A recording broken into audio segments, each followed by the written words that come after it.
สหายนางฟางหงเอกอัครราชทูตจีนประจำลาวได้แถลงข่าวเกี่ยวกับการสำเร็จการเยี่ยมยามสาธารณรัฐประชาชนจีนของสหายเลขาธิการใหญ่ประธานประเทศแห่งสาธารณรัฐประชาธิปไตยประชาชนลาวตามคำเสื้อเซินของสหายเลขาธิการใหญ่ประธานประเทศแห่งสาธารณรัฐประชาชนจีนในระหว่างวันที่2 ถึง 6 มิถุนายน 2026ให้กับสื่อมวลชนลาวและจีนอยู่ที่นครหลวงเวียงจันทร์ซึ่งได้แถลงในวันที่ 10 มิถุนายน 2026ในระหว่างการเยี่ยมยามสหายเลขาธิการใหญ่ประธานประเทศสีจิ้นผิงได้พบปะเจรจากับสหายเลขาธิการใหญ่ประธานประเทศทองลุ้นศรีสุริตและร่วมกันเป็นสักขีพยานในการลงนามเอกสารการร่วมมือในหลายโครงเขตสหายหลี่เฉียงนายกรัฐมนตรีแห่งสาธารณรัฐประชาชนจีนสหายเจ้าเล่อจี้ประธานคณะกรรมการประจำสภาประชาชนทั่วประเทศจีนก็ได้เข้าเยี่ยมคำนับสหายเลขาธิการใหญ่ประธานประเทศทองลุ้นศรีสุริตสองฝ่ายได้แจ้งสภาพการของเวียกงานพรรคและรัฐของแต่ละฝ่ายให้กันทราบพร้อมทางแลกเปลี่ยนคำคิดคำเห็นอย่างกงไปกงมาและเลือกเซิงเกี่ยวกับการพัวพันระหว่างสองภาคสองรัฐก็คือปัญหาสากลและภาคพื้นที่สองฝ่ายมีความสนใจร่วมกันซึ่งได้บรรลุความหับหู้ร่วมกันที่สำคัญหลายประการสองฝ่ายได้ร่วมกันออกแถลงการร่วมว่าด้วยการสร้างคู่ร่วมศัตรกรรมล้าวจีนที่เข้มแข็งเหนียวแน่นในทุกสภาพการของยุคใหม่และได้ลงนามเอกสารการร่วมมือทั้งหมด32ฉบับนอกจากนั้นสหายเลขาธิการใหญ่ทองลุ้นศรีสุริตยังได้ไปเยี่ยมยามแขวงเจ้อเจียงเยี่ยมยามโรงเรียนพรรคศูนย์กลางพรรคคอมมิวนิสต์จีนศูนย์การบินอวกาศปักกิ่งพร้อมทั้งได้พบปะกับอดีตเอกอัครราชทูตจีนประจำลาวและตัวแทนอดีตนักรบเก่าจีนที่เคยช่วยเหลือลาวต่อต้านจักรพรรดิผู้หุกหานสหายนางฟังหงกล่าวว่า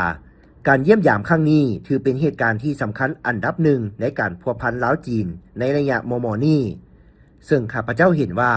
สื่อมวลชนกระแสหลักของทั้งสองประเทศต่างก็ได้รายงานข่าวอย่างหนาแน่นและต่อเนื่อง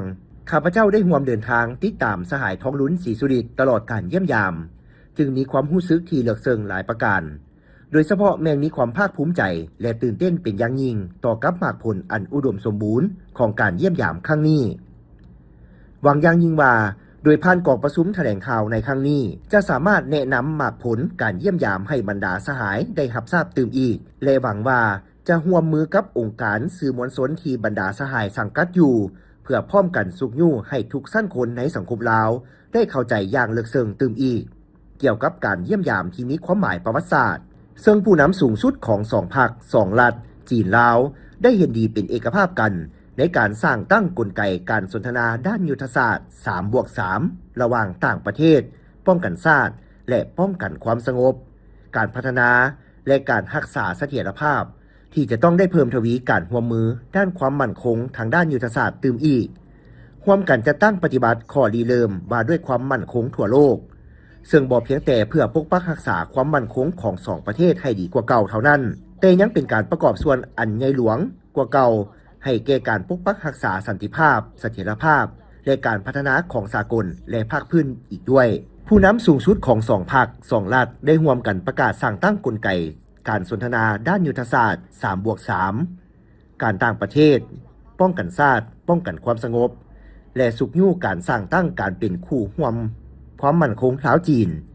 ซึ่งนี้แม้นการจะตั้งกลไกที่มีลักษณะระบบอันสำคัญในการสร้างคู่ร่วมศัตรกรรมลาวจีนที่เข้มแข็งเหนียวแน่นในทุกสภาพการของยุคใหม่ทั้งเป็นความเรียกร้องต้องการอันจำเป็นในการสุกยู่ภารกิจสังคมนิยมของทั่วโลกให้เติบใหญ่ขยายตัว